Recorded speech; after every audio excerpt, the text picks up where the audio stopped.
Race start. Next time by. Get ready. Get ready. Leaders leaving. Leaders Green, leaving. green. We are green. We are green.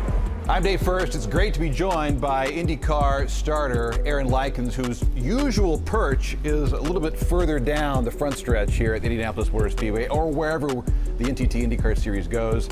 Named full-time, but he started to go to all the races back in 2020, and kind of a lifelong dream for you. Is the reality as good as the dream for you to do this? Every race I attend, I'm still thinking, is this real?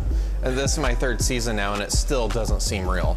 When you have a goal from the age of 3 and you get it, I was 36 at the time, it doesn't seem real. Yeah. I'm a writer. I don't have the words to describe what it's like to chase that dream, and am I actually gonna make it? And then you get it. Wow. Most boys and some young ladies grow up, hey, I want to be a race car driver. You took the opposite approach. You want to be the guy up in the flag stand. Why is that? So I started racing go-karts. I did have the dream to win the race, win the 500 here. Our club flagman was north of 80 at the time and going colorblind. So us racers, we didn't know if the green flag, blue flag, maybe the black flag would start a race, which was always a little nerve-wracking when you're coming to the green. So I volunteered to hand him the right colored flags. And over the next season, I got promoted. So if I wasn't on the track racing, I was at the finish line displaying the flags. When you are up there on the flag stand, you have a certain style, a certain flair that caught my eye a couple of years ago. And judging by social media, it catches everyone's eye. What do you bring to the table that maybe others don't? My coworkers last season, before 500 qualifying, said, Aaron, you need a signature move. No, I'm just here to do the job. During qualifying in 21, I have no idea where that move came from. I'm glad I found it, but no idea. It just happened. Yeah, you found it, and it's awesome. Your story isn't complete until you talk a little bit about your background. 2003, diagnosed with autism, Asperger's syndrome. You were basically told, hey, this isn't going to go well for you and your life, and you overcame that to great heights and doing something that you passionately love. The current CDC numbers are 1 in 44 will be on the autism spectrum, but when I was born, it was 1 in 1,500.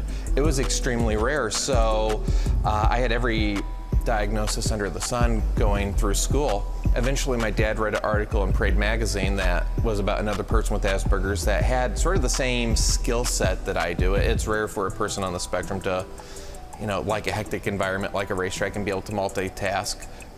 I do have that ability, and this article was about another person with that skill set, and led him to talk to my doctor, which my doctor didn't know what any of this meant, so he got the yellow pages out, looked up a place, sent me to go get an assessment, got the assessment. There was no doubt about it. He said, oh, yeah, you have Asperger's. It's part of the autism spectrum. I don't know what to tell you. Good luck. First website I read in December 2003 stated that people with Asperger's will never have a job, will never have friends, will never be happy. Unfortunately, I believe that. Yeah, I had nothing else to go by. You didn't know. I didn't know, and it took many years of depression to realize, and that was my motivation to start writing. And through self-discovery, I realized that couldn't be further from the truth on that no hope statement. And it's been an incredible journey, and I wish there was a way to have this type of interview in 2005 just to hear me go, oh, there's no hope, there's no hope. And now to be at the greatest race course in the world, having, in my opinion, the best job that isn't in a car. Oh, what a story. I can't believe it. It's an inspiring story, and you tell it well, and there's a long list of very famous starters here for the 500 and IndyCar. Do you consider yourself part of that yet? I don't know.